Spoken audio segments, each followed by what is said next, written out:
Okay, good afternoon, everyone. Hello, welcome to our IBF in Conversation series.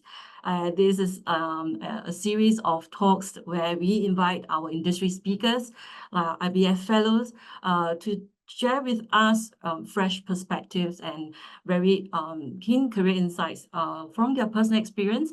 And we also hope to also add on the cherry on the top with some candid guidance from our speaker. Okay, so my name is Charlene. I'm from the career advisory team here at IBF.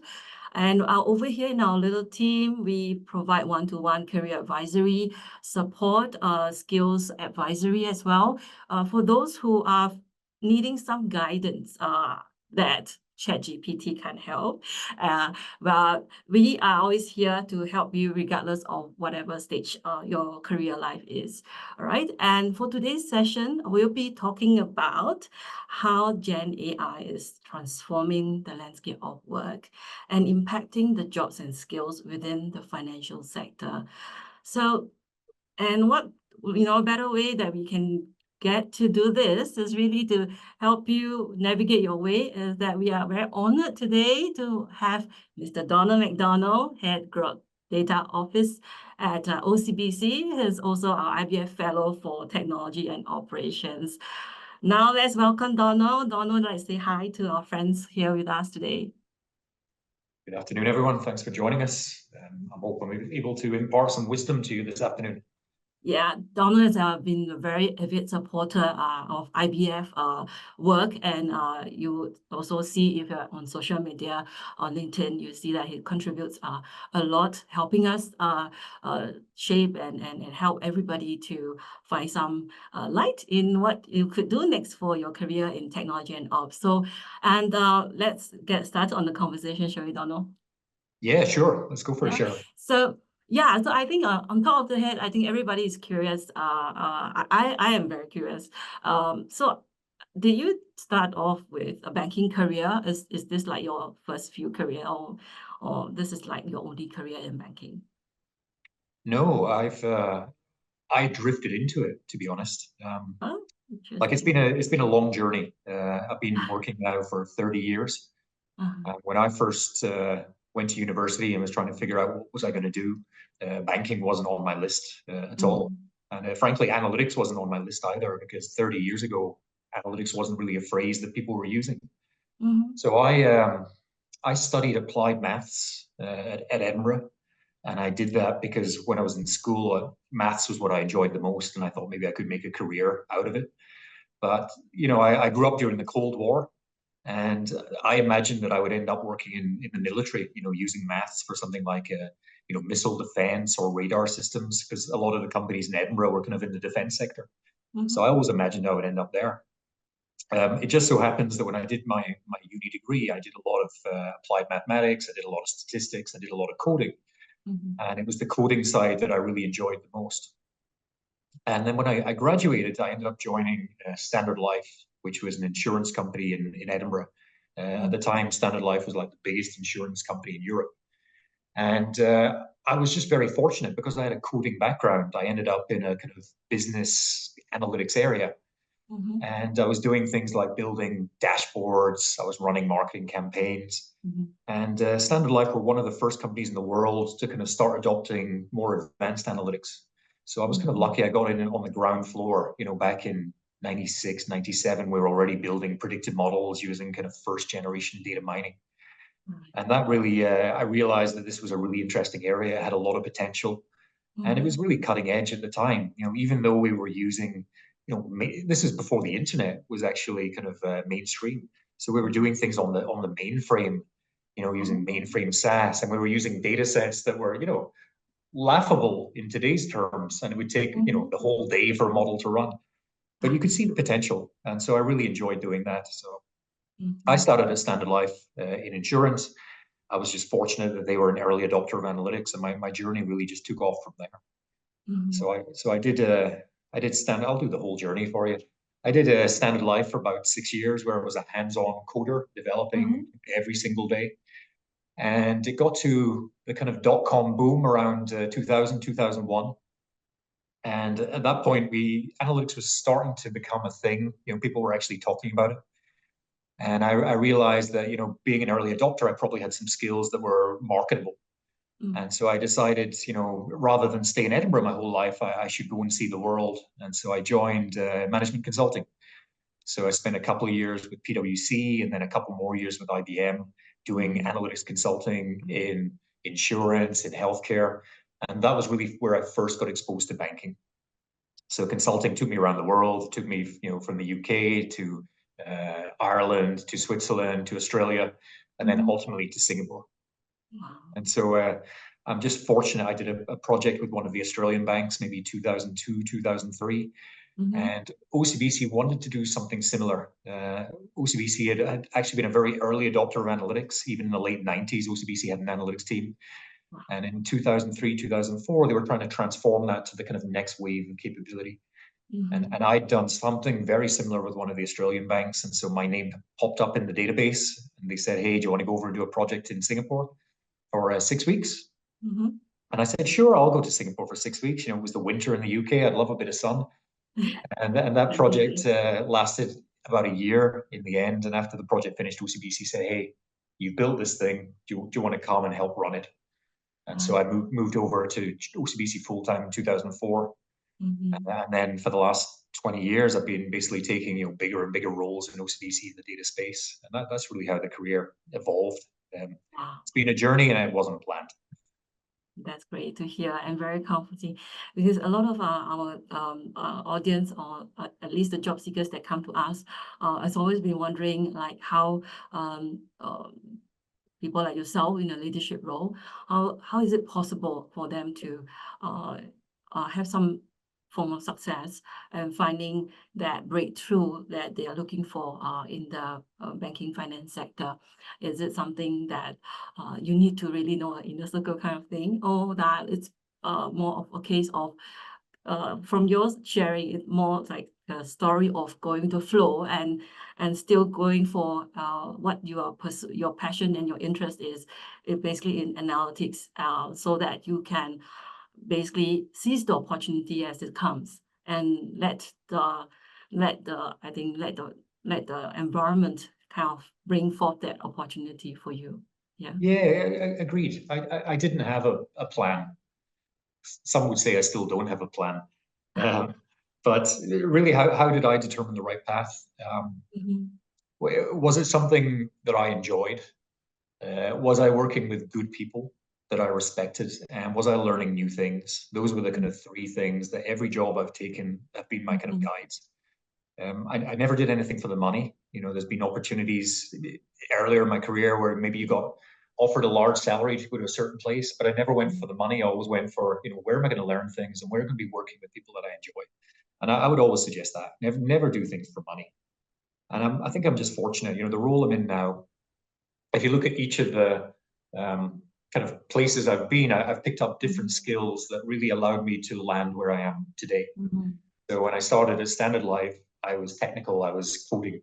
And so that allows me to understand how do the data scientists and the analysts in the team work every day. Okay, I may not know today's tools, but I know when they're smoking me because I at least have a little technical skill. When I went to consulting, that taught me how to go into a new situation and quickly understand, the process, for example. And most importantly, it taught me how to talk and how to sell ideas. And it gave me great PowerPoint. And great PowerPoint is still worth a lot. When I came to OCBC really taught me banking. So before then, I didn't really know banking, but OCBC, you're here every day, you're grounded in the processes, you learn the business. Around 2018, I took on the AI function in OCBC, so that taught me the modern techniques. And as we're doing AI, that also exposed me to kind of new parts of the bank that maybe I hadn't seen before. So in the past, I was very much focused on the consumer bank. I was focused on marketing. But once I took on the AI function, suddenly you're looking at processes like KYC, AML, the operations areas, the data center. So kind of broaden your knowledge. And then when I moved to take on the Group Data Office, then I own all of the analytics platforms across OCBC as well. So I have to learn that whole kind of platform strategy angle as well. So kind of every place I've been to over that 30-year journey gave me something that ultimately put me where I am today. And so I don't think you have to be a banker to get to these roles. I don't think banking is actually that hard. It's more, do you have the right general skills and do you have the right attitude? I think that's what matters. I agree with you. I think having the right attitude and knowing what else you can learn to further bring up that value that could contribute to the team, to the organization. And you mentioned, and of course, aligned with the topic of our webinar today about AI and careers in this era of Gen AI.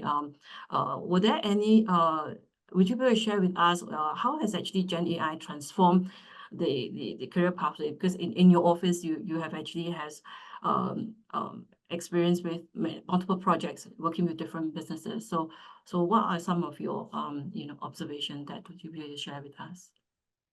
Yeah, like obviously Gen AI is the hot topic of the moment. Yeah. But in a function like ours, Gen AI is only part of what we do. So I run the AI lab here, which runs all of the kind of advanced data science and artificial intelligence. Out of my team of about 60 data scientists, probably 80% of them are still working on what we call traditional AI. Because in banking, a lot of the use cases that we do actually need that certainty and that specificity. So Gen AI is probably a subset of the use cases that we do. So I'd like to make it clear, don't just focus everything on Gen AI. It's actually the larger AI world in banking that's really important. Gen AI is very good though, because it does open up a lot of new possibilities, things in the past that were not really possible. Gen AI allows us to kind of do those things now and create kind of new ideas that the traditional AI couldn't do. The good thing about Gen AI is really, it's been almost like the aha moment for the business, because before then, no one really understood what AI was, only the data scientists understood.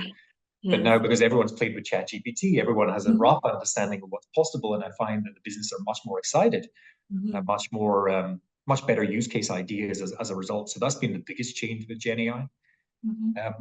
Your question was, how's it going to transform the kind of career pathways? Yeah, how have you seen it? Because I noticed that you mentioned about ChatGPT. How has maybe the team internally, or how has it been used to enhance the work of some of your teams are doing? Yeah, like maybe I'll talk a little bit first about how we use it, and then how do I see it transforming careers. Like in OCBC, our use of generative AI today is very much focused on uplifting experience for our employees. It's about making our employees more efficient. And so we've been building a suite of what we call universal assistants, which are kind of horizontal tools that help every employee in OCBC be more efficient. So we have things like OCBC GPT to allow them to create content and come up with ideas. We have Buddy, which helps them search all of the knowledge within OCBC and find answers based on OCBC's information. We have things like Document AI, where you can drag and drop documents. You can just ask questions using natural language information out. And so we're building lots of these kind of horizontal capabilities. And then we're also building what we call role-specific co-pilots. And these are kind of vertical co-pilots where we work with specific job functions. So with the IT team, the sales team, the contact center team, the legal team, the compliance team, building a specific tool to help them be more efficient in their job.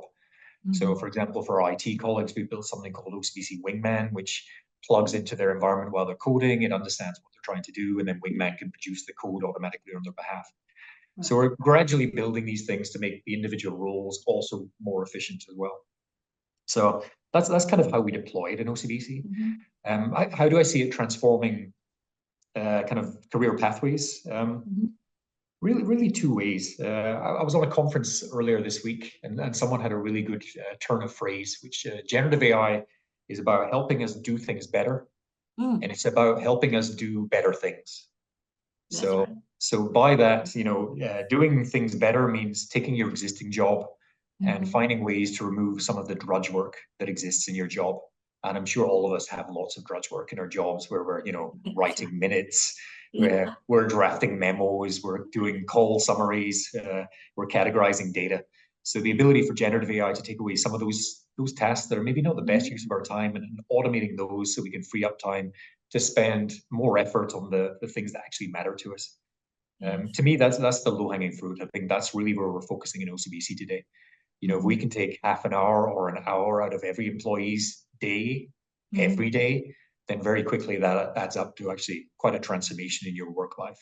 If you can have more time to think deeper thoughts, or you have more time to go home and see your family, those are all good things, and so we should aspire to that. Yeah. So if we can help there, helping people do things better is important. But I think also helping people do better things. Because I think now with generative AI, it also allows you to do things that maybe you couldn't do before. You know, I'm a terrible artist, but I can go into something like Midjourney and I can say, you know, draw me a Viking riding with a big sword on the back of a pig. And Midjourney will do me a fantastic piece of artwork in 30 seconds that can do that image. I can go into some of the coding tools and I can use natural language and I can generate code. I can take a database and I can just ask using natural language, you know, how many men age 35 are in this database and have a unit trust, and it'll tell me the answer. And in the past, the average person couldn't do those types of things. So I think it opens up a lot of new things for people that they couldn't do themselves before. But I also think it's going to change the way we pick up skills.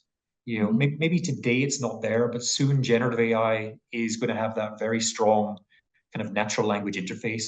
So you can use it for picking up new skills. You know, you could do a presentation, and in front of the camera, you could rehearse the presentation, and generative AI will critique you, tell you you were good here, you were too slow here, your intonation was wrong. So it also helps you, you know, it's almost like a coach. If you're a salesperson or a contact center agent, then I think that would be invaluable to finish a call with a customer and then just get a quick summary of this is what you could have done better. So I think that's how it's going to help people's careers and pick up new skills. That's great to hear. And I think what's enlightening is that I like what you mentioned about how AI or even Gen AI actually become like your assistant rather than how you should look at using Gen AI rather than being driven by Gen AI and pursuing it like it's a new species. Yeah, Gen AI it's a tool. It's there to help you. You are the master. So we see generative AI as augmentation, as a co-pilot, as a wingman. You're in the driving seat. It's there just helping, taking the bits of your work that you don't enjoy, pass it over to the Gen AI and let it help you. Yeah, I think that's really very I think nice to hear that, because some people job seekers that come to us, they're just wondering what's the next skill that they should be picking up for in their career so that they can stay relevant and employable for as long as they can in the industry, right? And do you see that with Gen AI being more like a co-pilot as part of this whole ecosystem that we're operating in the world of work, right? Will there be new roles that will surface, or it will be more like an augmentation to existing roles? Well, obviously, there'll be specialists like for data, when we had the data wave, it was like a streams of data scientists, right? Yeah. How do you see this? Yeah, I do think that ultimately it will create new roles because there are going to be new functions coming out that generative AI is going to power. There's going to be new business models, and new technology always creates some kind of new role. You know, look, when digital marketing came out, you know, everyone said, "Oh no, this is going to be the end of the advertising business." But actually, it was the beginning of the boom for the advertising business, because suddenly they had a whole new channel, like the digital channels, where they could do marketing creative and sell things. And you saw roles like SEM and SEO, you know, start to appear. So eventually, I think new roles will appear. From my side, like the data office side, we see a couple of new roles that are associated with generative AI. I think the one that is most commonly talked about in the media is the idea of prompt engineers. You know, people who understand how to ask the questions in the right way to the generative AI. At OCBC, I'm a bit more skeptical on that. I actually don't see that as a dedicated job in the future. I think that's quite a short-term thing, because I think eventually we already see algorithms where the machine itself can figure out what's the best question, what's the best way to phrase this question. And so I think ultimately the machine will be helping to rewrite the questions, even if the user puts it in a bad way. Instead, what we've been doing is we've been trying to teach everyone in OCBC to be an expert prompt engineer. Yeah, so we've got about 6,000 people now have gone through our prompt engineering training in OCBC, where we teach them how to ask the questions to GPT so that they can get the most out of it. Because we think that shouldn't be in the hands of specialists. These tools are easy to use, and so we should teach everyone how to use it so that you can all leverage it. So I would say that's one of the new roles that's appearing. Second area where we're seeing a lot of growth is really around the kind of the technical roles managing the underlying generative AI. So in OCBC, we call them ML engineers, machine learning engineers. and they're the ones who help us bring in these large language models, host these large language models. And there's a lot of engineering behind the scenes to manage all of the GPU clusters that they run on. We have to scale up the models when people are using them heavily, scale them down when they're not getting a lot of usage to optimize our resources. So there's a lot of highly technical roles there, where there's definitely a lot of growth. And I think industry-wide, that's probably a shortage at the moment. The people with those skills are going to be in very, very high demand. So that's where we see the change in. Thanks for sharing that. And I think Donald shared with us really lots of insightful nuggets, I think, from how we should see the role of GenAI playing its role in our life, in our career. And I think we have seen some questions. So I want to encourage you, this is a session for you. And please post as many questions as it comes to you, because we have this precious 1 hour with Donald, and I think our industry speakers like Donald are very busy, and that we have this 1 hour for you to really ask any questions that you have in mind related to career, relating to even how you should plan forward, or even look at how you are upskilling yourself. So do post your questions. All right, we welcome any questions that you have. All right. Okay, I know that we have a wide audience here, so it could be someone who you are one person who is working in a financial institution, and maybe your firm have or do not have a very structured career development plan for you. So this is the best opportunity for you to ask Donald. And of course, those who are searching and trying to get your entry into, I hope earlier on Donald's story has some inspiration for you, and you can continue to ask questions that pops up to you, okay? And we'll continue on, Donald, with the next question, all right? So I think we'll talk quite a lot about the skills, about how we should look at GenAI, about skills and new roles. So let's move to maybe more on the hiring lens, okay? So you have a very big team there at OCBC, and like to hear from you, when you hire people to join your team, what kind of skill sets and mindset are you looking at? Because this technology pace is just so fast. So what do you look out for? First of all, the skills, and then the mindset. Anything to share? Yeah, good question. Like, it really depends on the role, to be honest, because as you say, my function is quite large. I got about 150 people here, and I have different roles in the team. So I have probably 90% of my team are technical. You know, I have a very engineering heavy function where we have a lot of people developing software every day. So obviously I put a lot of weight on technical skills. So we're looking for people with strong Python skills, computer science skills, machine learning skills. That would be more on the data science side. I have my business analysts, and the business analysts are the people who typically work much closer with the various business units, helping them with kind of rapid turnaround analytics. So they would be doing things like building dashboards. So we'd be looking for skills like Power BI and Tableau, ClickView, those kind of business intelligence skills. Plus the ability always to code, you know, languages like SQL, and again, Python would be important for us. And then I have my what I call my analytics translators, and these are really the more business-focused people in my team who are almost like a bridge between the technical function and the business users. And so the analytics translators are really out there constantly meeting the business, understanding what's the business trying to do, what's the business objective, what are some of their challenges, what are the products they're launching.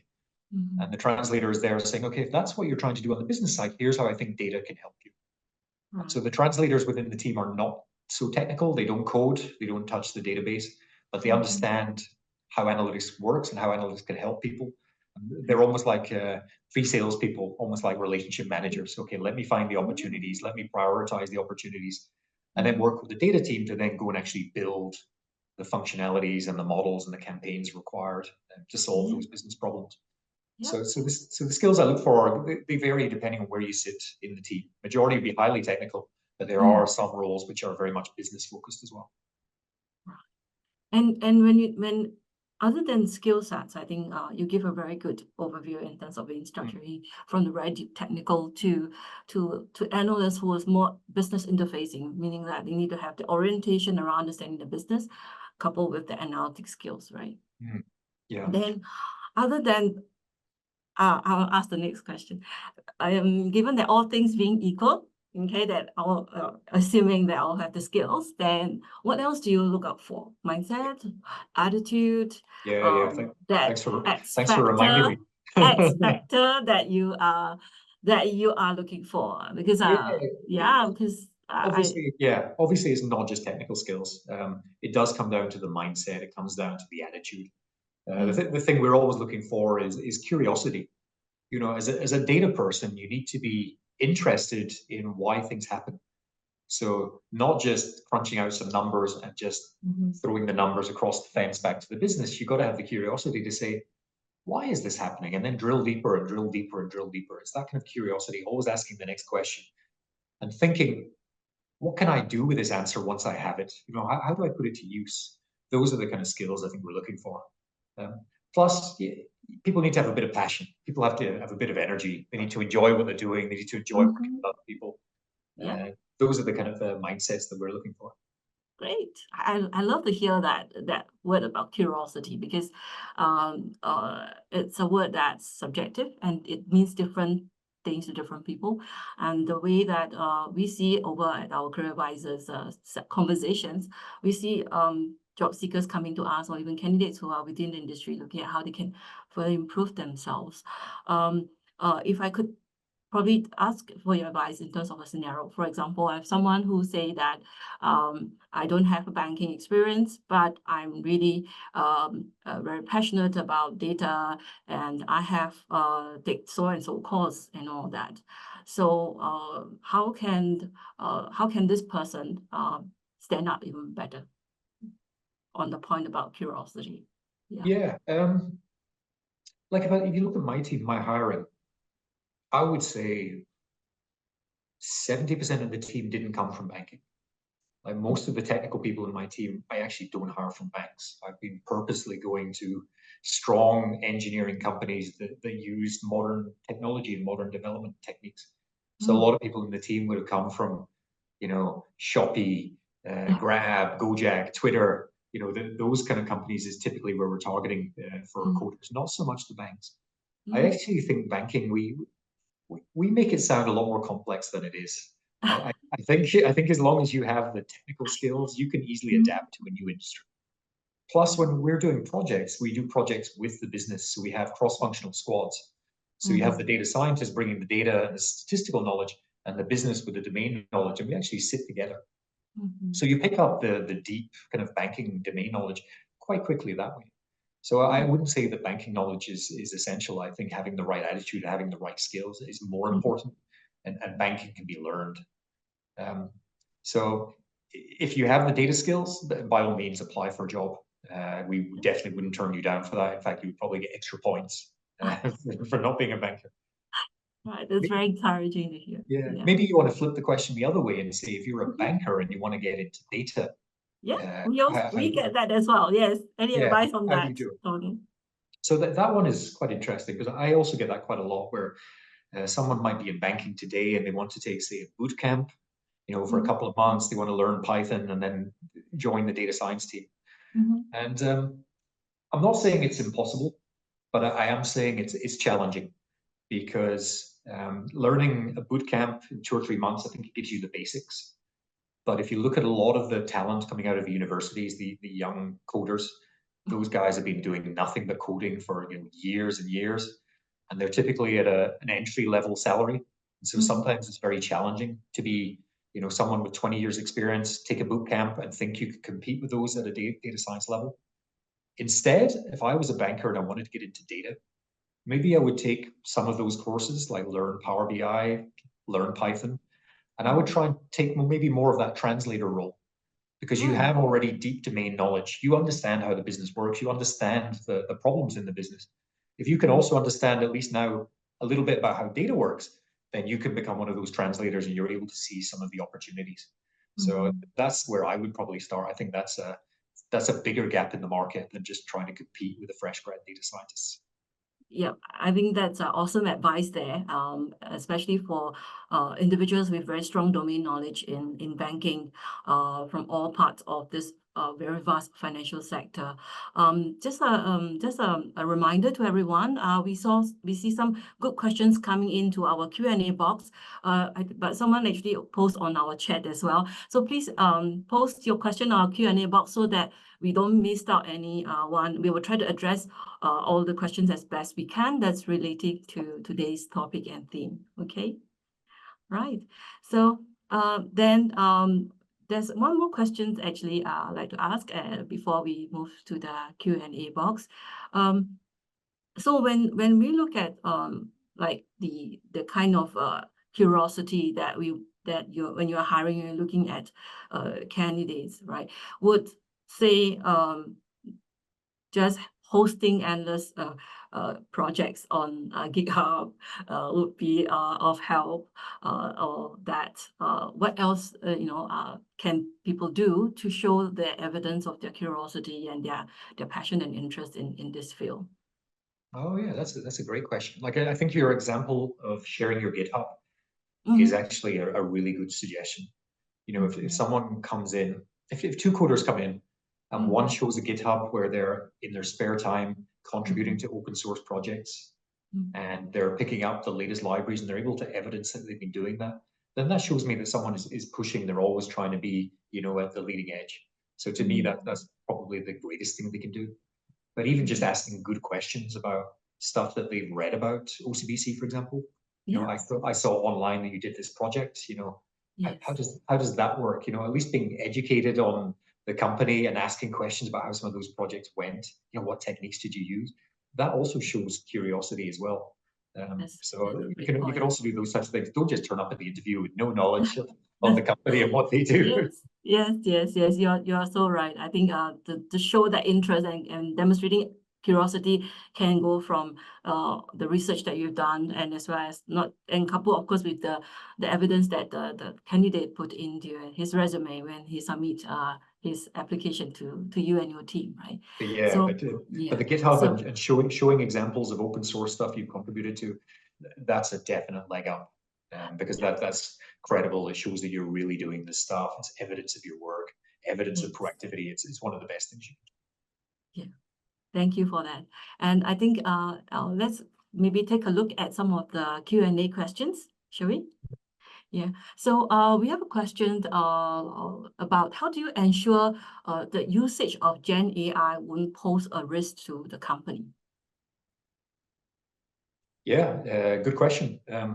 As with any model, not just GenAI, we have a framework in OCBC that we assess the risk of the model. So we look at the materiality of the model. What happens if this goes wrong? What's the potential implication on OCBC's finances, on our operations, on our reputation, on our regulatory risk? So we actually assess every model to then determine, how material is this model if it goes wrong? And then depending on the materiality of the model, we have different risk controls that then need to be applied. So that's typically how we do it. With generative AI, as I said, did I say it? All of our generative AI today is focused internally. We're using it for improving internal employee experience. We're not making any of our GenAI models directly available to the customers directly.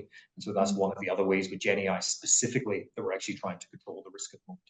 We're keeping it internal, almost like within a controlled, safe environment. Right.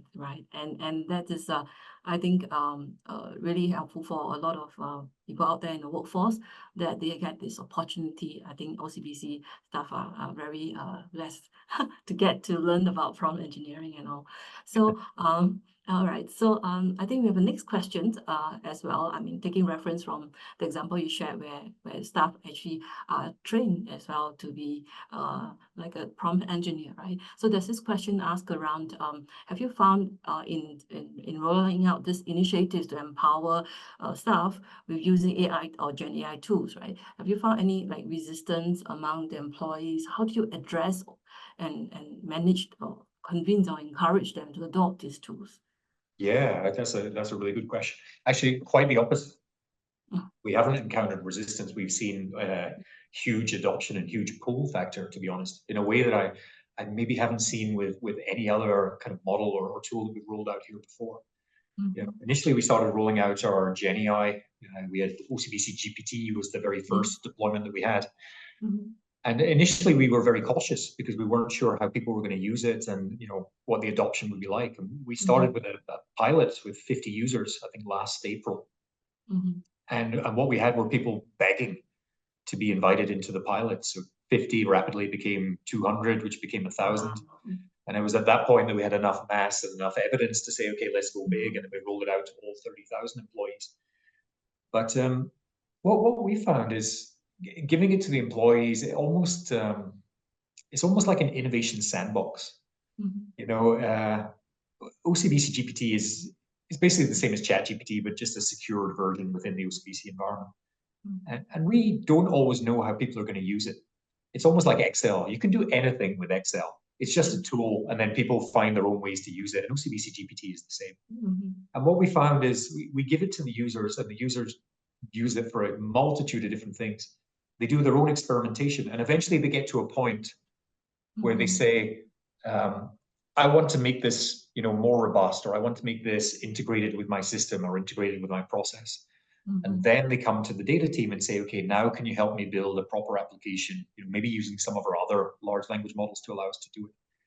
So rather than the data team and the senior management coming up with all the GenAI use cases and pushing them down, we also now have use cases that come from the employees using OCBC GPT that bubble up. And so we come up with a lot of new ideas that way as well.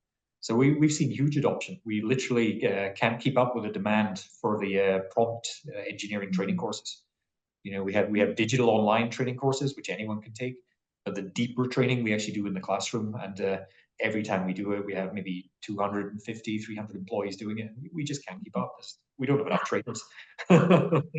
That's very encouraging to hear, because people are actually asking for it. Yeah.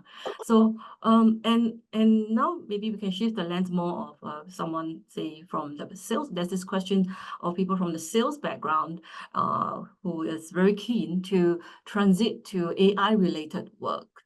How would you advise with regards to this question?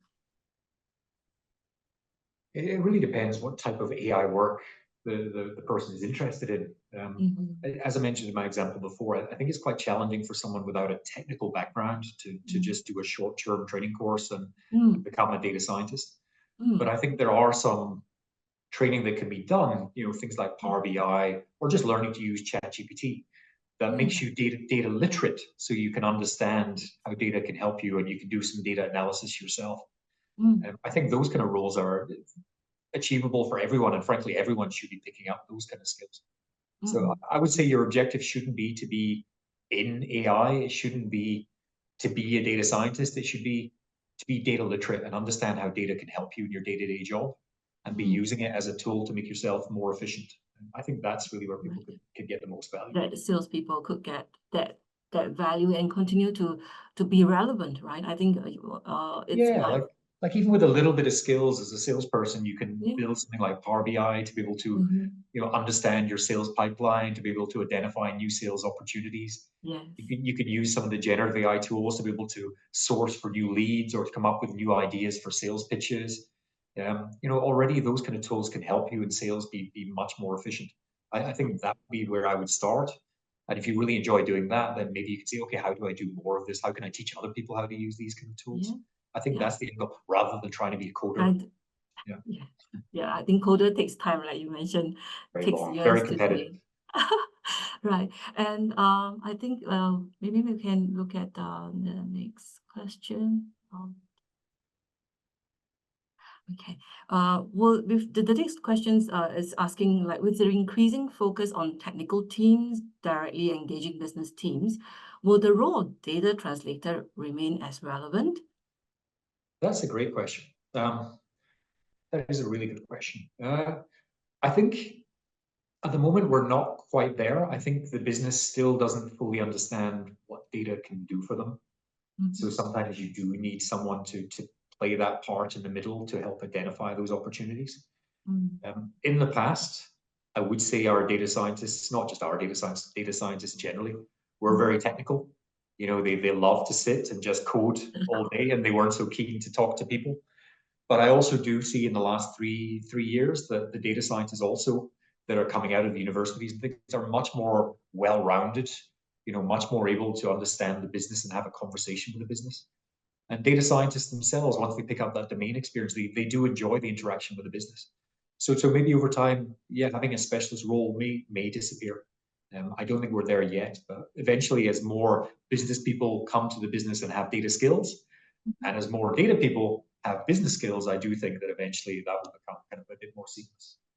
Both as blend and Really emerge, I question. think, a new type of role, I would say. Yeah, like we really needed it in the past because previously the business didn't understand data.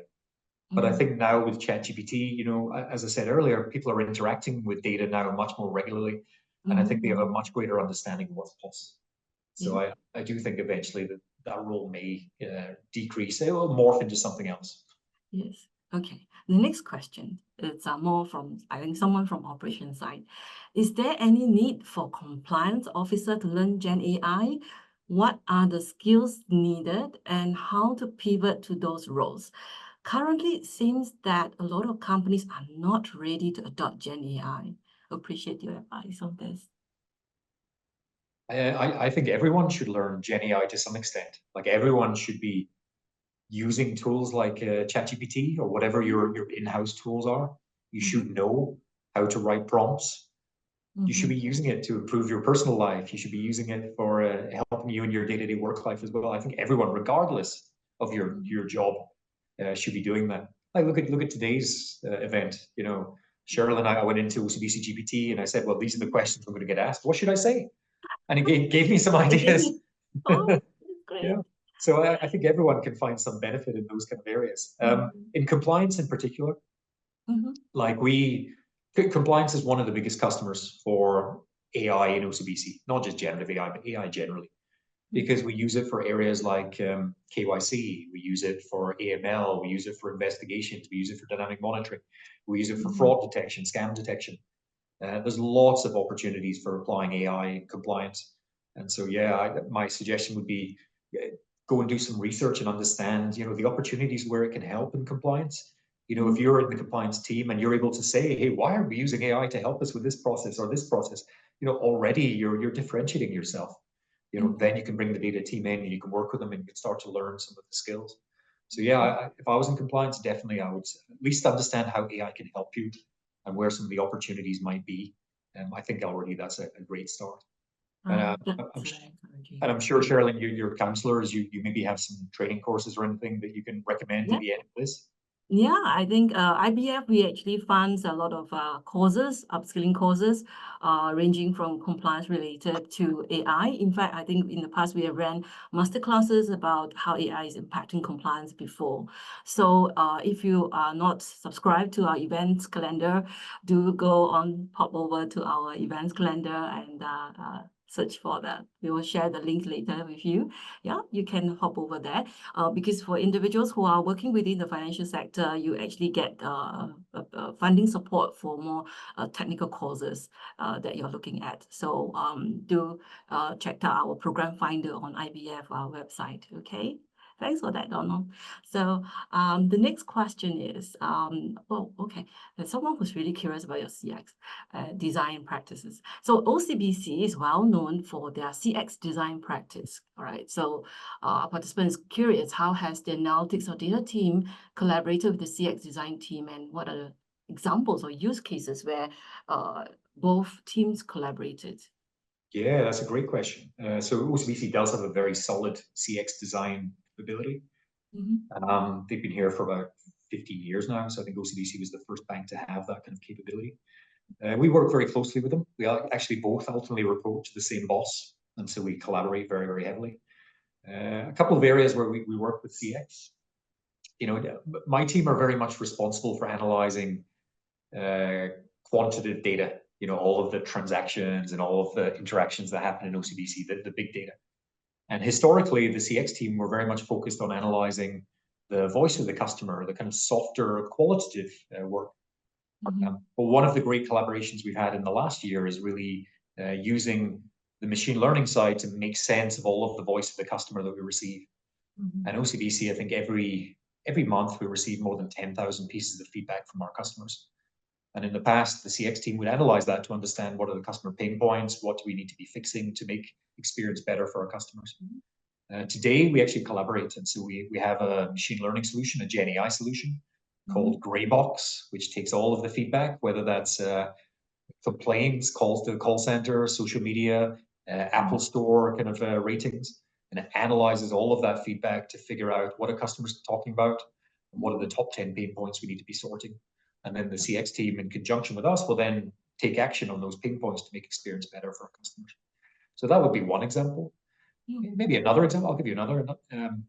One of the ways that we use AI is for personalization in OCBC channels. So if someone comes into the mobile banking app, we would personalize the cross-sell banners and the credit card deals and the wealth investment research. And so we collaborate with the customer experience design team on that too. How do we make those things look good in the mobile banking app? How do we make sure that the app is actually data-driven and the personalization is feeding into it? So yeah, we work very, very closely with the design team, and I just see that getting deeper and deeper. That's really very interesting projects that your team do with the CX front. So the next question that I see here is actually on the other side of risk management. Would you be able to share any use cases that has helped with improving productivity? Productivity or productivity in risk? Employee productivity, yeah. Yeah, lots of examples. Like one example would be, I mentioned earlier on when we were talking about compliance, how do we use AI in areas like KYC and anti-money laundering. So we'll talk about anti-money laundering. Anti-money laundering, traditionally, we used to have a rules-based system in OCBC to pick up. It would scan all the transactions and it would try and identify potential money laundering transactions. And every month, the system would pick up, I think, about 12,000 potential money laundering transactions, and alerts would be generated. And a human would have to go and investigate every single one of those 12,000 alerts. And it would take 45 minutes for each case. And over 98% of those cases were false positive. So you had literally hundreds of people across the business manually reviewing alerts for very little gain. So today we take those alerts and we apply machine learning to them. Every alert has an additional 700 factors appended to it. AI is used to score every alert. It identifies those that we think are real alerts, which must be investigated right now. And those that we think are false positives, we can automatically close using AI. And so today, something like over 40% of the alerts are automatically closed using AI, so humans don't even need to look at them. So obviously, that's a huge productivity gain for the compliance team, because suddenly 40% of their work is gone. And they're spending their time focusing on the risks that are the highest kind of priority. That's right. More higher order work. Exactly. And then we also give them tools so that when they do the investigation, they can do those investigations much, much faster, because the AI is telling them, where to look in the particular case, where do we think the problem is. So that would be a great example of a productivity gain. Wow. I mean, that's a very good examples that you share with us so far from the CX front, compliance and risk management. There's so many areas that GenAI can come in to enhance and improve productivity and enhance our life, basically life in banking. Yeah. So I just want to take a short pause here to request for my colleague to help me run the poll. We hope that the conversation so far and Donald's guidance sharing as well of case studies has helped you in some way, and you find this meaningful and useful for you so far. Do help us run this, do this survey so that we can continue to invite other experts and speakers like Donald to come share with us some of the latest insights, and as well as provide some guidance based on his experience. Yeah. Thank you so much, guys. So we'll continue and press on. Yeah, we're answering some more questions. In the interest of time, we'll may not be able to answer every question. Yeah, so we will focus more on that more relevant for today's talk, right? So yeah, so I think more on the topic of someone is asking, one of the audience asking about analytics translators, as you mentioned earlier on. Actually, what do you look out for when you hire them? Someone is very curious. This analytic translator sounds really like exciting work. What do you look out for, and how can this? What are the development pathway potential for this role? Yeah, the translator, we've had this translator role in OCBC now since about 2008 is when we started it. We used to call them analytics relationship managers. Oh, And then I think around 2017, McKinsey came up with the translator name.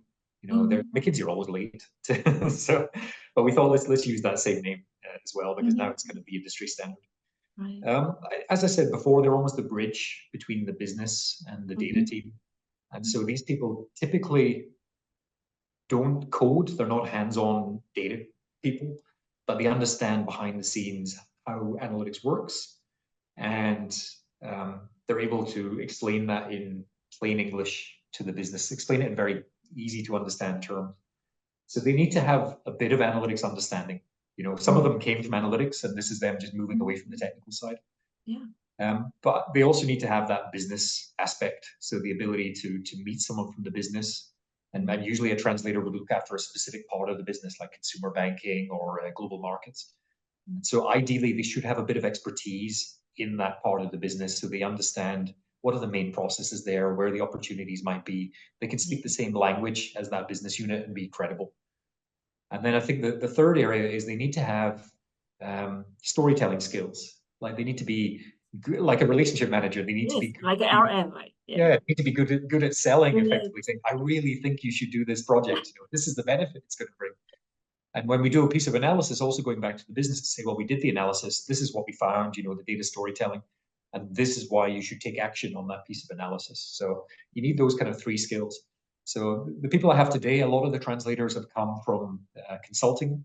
They might have come from one of the big consultants, you know, Accenture, PwC, those kind of companies. Or they may have been analytics people who now want to be a bit more business focused. And so they're kind of going that way. I've also had some success with people who've been in the business. They want to then pick up the analytics side as well. So people going both ways. So we're quite flexible. It's really just, do you have the communication skills? Do you have the mindset? Do you have the attitude? You know, I think some of my disposition.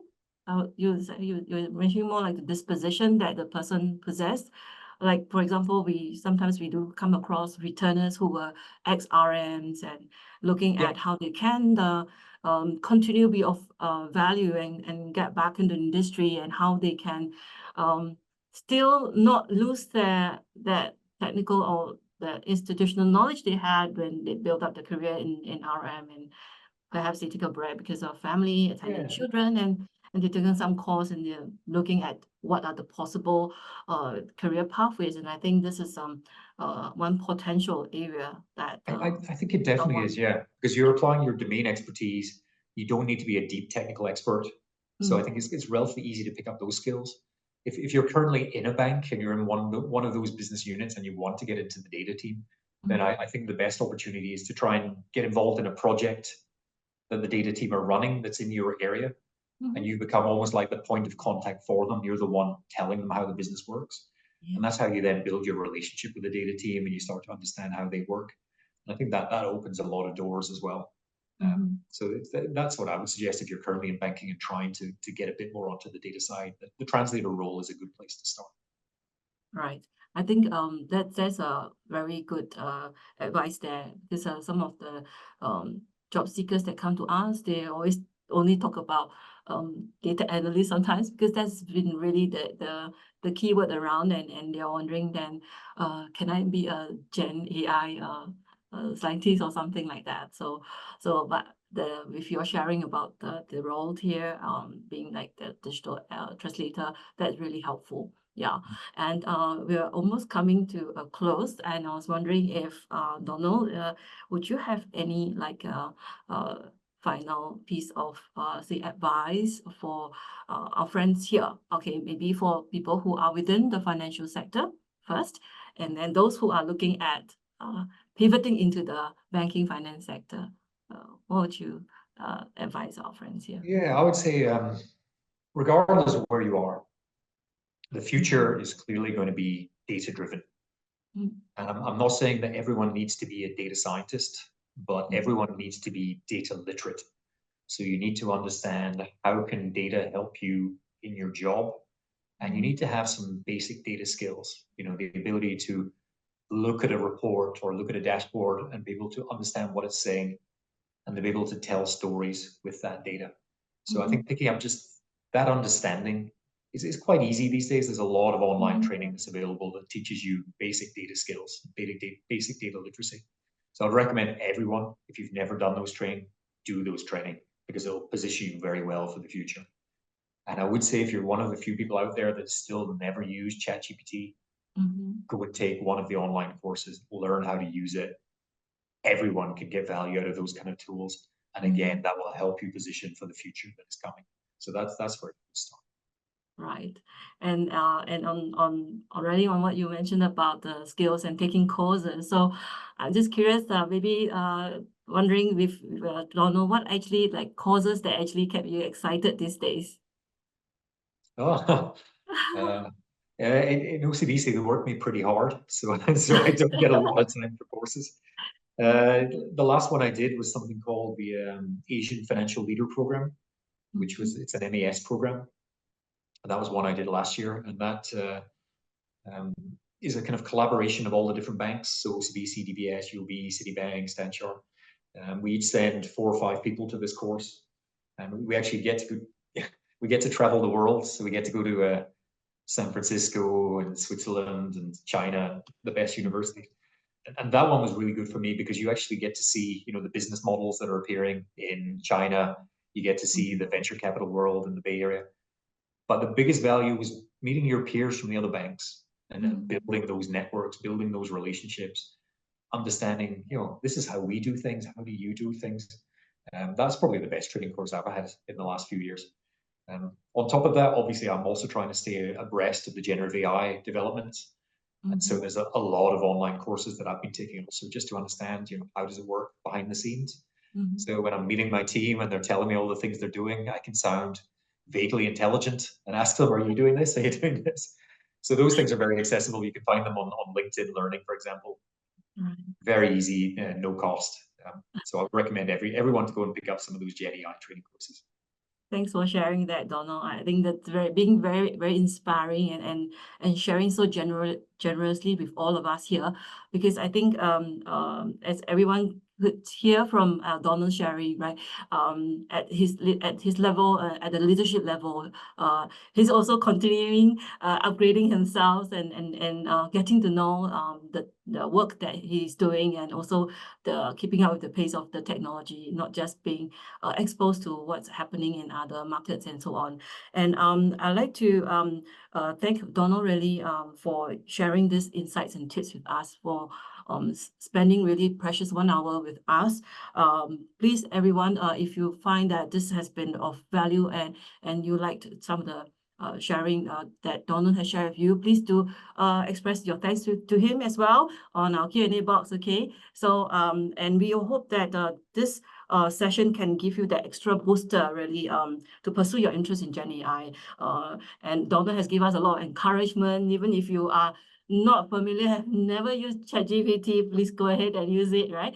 And hope that you have more confidence in shaping your career in the banking sector. It's really continuously and relentlessly looking at improving your technical skills and how you can contribute. And I really like early on when Donald mentioned about the kind of mindset or the kind of traits that he was looking at is really about the curiosity. Because if everybody can take that course, then what helps you to stand out is really those traits and the mindset that you display when you are applying for a role, say, or career with banks like OCBC, right? And finally, if you do need some help in navigating your career plan or kind of chart better upskilling plan, do reach out to us at IBF Careers Connect, all right? Feel free to speak with any of our career advisor, and we hope that to see you at our next IBF In Conversation series.